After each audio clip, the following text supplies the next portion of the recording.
इंदौर में जब किसी लावारिस शव का कोई वारिस सामने नहीं आता, तब पुलिस और सामाजिक संस्थाएं मानवता की मिसाल पेश करती हैं।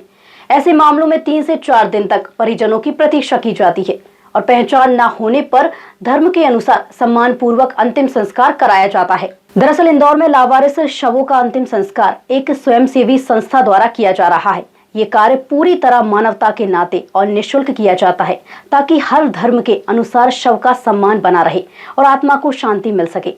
पुलिस या अस्पताल में लावारिस शव मिलने के बाद पहले 3 से 4 दिन तक परिजनों की तलाश की जाती है। जब पहचान नहीं हो पाती, तब पुलिस के सहयोग से स्वयंसेवी संस्थाएं अंतिम संस्कार की व्यवस्था करती हैं।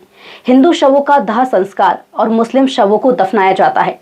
इस सेवा कार्य में जयू जोशी, करीम पठान, सुरेश मोरे, फिरोज पठान, अजय नागदा और आदिल शेख जैसे सदस्य पूरी निष्ठा से जुड़े हुए हैं। अंतिम संस्कार के बाद हिंदू रीति से अस्थियों का विसर्जन भी किया जाता है। सर, हमारी ये सेवा पिछले 37 सालों से चली आ रही है। हमारी इंदौर में एक टीम है और इस टीम में हम मुख्यतः 4-5 भाई हैं और सबसे बड़ी खासियत है कि हमारी टीम में सभी धर्मों के लोग हैं। लावारिस लाशों का अंतिम संस्कार करते हैं। इसकी सूचना हमें इंदौर पुलिस के माध्यम से मिलती है। इंदौर पुलिस और आसपास के थानों से कि हमारे क्षेत्र में एक 15 दिन पुरानी बॉडी है, 10 दिन पुरानी बॉडी है, सुसाइड हो गया है, मर्डर हो गया, इनके परिवार की जानकारी नहीं मिली है। तो सबसे पहले तो हमारी टीम का ये काम है कि हम अपनी फ्री ऑफ कॉस्ट एम्बुलेंस सेवा से हम स्पॉट पे पहुंचते हैं और वो जो शव जिस भी स्थिति में रहता है उसका सम्मानपूर्वक हम रेस्क्यू करते हैं। रेस्क्यू करने के बाद जो पुलिस का प्रोटोकॉल होता है, या तो पुलिस कहती है उनका दाह संस्कार कर दीजिए हिंदू धर्म के अनुसार, तो हम उस धर्म से कर देते हैं। पुलिस बताती थी मुस्लिम धर्म से इनका अंतिम संस्कार कर दीजिए।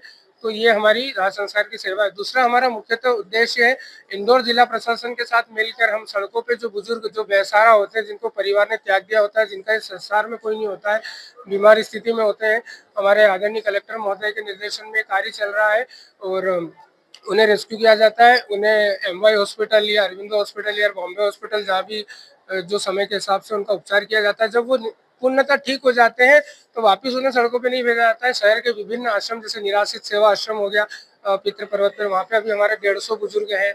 प्रेमा से वृद्धाश्रम हो गया बाणगंगा में, वहाँ पे हमारे 50 बुजुर्ग हैं। ज्योति आश्रम हो गया नवलखा पे, जहाँ पे हमारे 100 बुजुर्ग हैं। तो ये सेवाएं हमारी पिछली 37 ईयर से चली जा रही है और ये अभी हमारी सेकेंड जनरेशन है।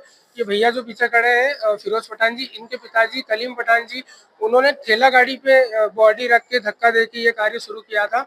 अकेले ही थे और आज ये बहुत बड़ा कारवा बन चुका है, जो कि प्रदेश स्तर पर मतलब ये कार्य चल रहा है पूरा।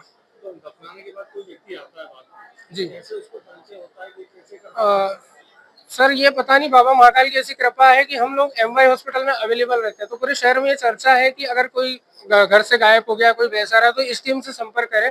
वो लोग हमारे पास आते हैं, अपने परिजन का फोटो दिखाते हैं, आधार कार्ड दिखाते हैं, वीडियोस बताते हैं। तो हम लोगों ने ना सर एक डिजिटल लाइब्रेरी बनाई हुई है अपने सबके फोन में, गूगल पर, किस दिन हमने किस शव को दफनाया, किस दिन किस शव का हमने दाह संस्कार किया, उसके सारे प्रॉपर फोटोज, वीडियोस उस डेट के साथ और गूगल की लोकेशन के साथ हम सारी चीजें सेव करते हैं। जब वो परिवार हमारे पास आता है और वो ये बताता है कि वो 6 महीने से मिसिंग है, साल भर से, तो हम उस डेट में जाते हैं बैक साइड में और वो डाटा उन्हें दिखाते हैं। अगर वो सहमति दे देता है कि ये मेरे परिजन है, मेरे पिताजी है, मेरा भाई है, तो हम SDM महोदय की अनुमति से, संबंधित थाने की अनुमति से उस शव का उत्खनन करके और सम्मान के साथ वो बॉडी उन्हें वापस हैंड ओवर कर देते हैं।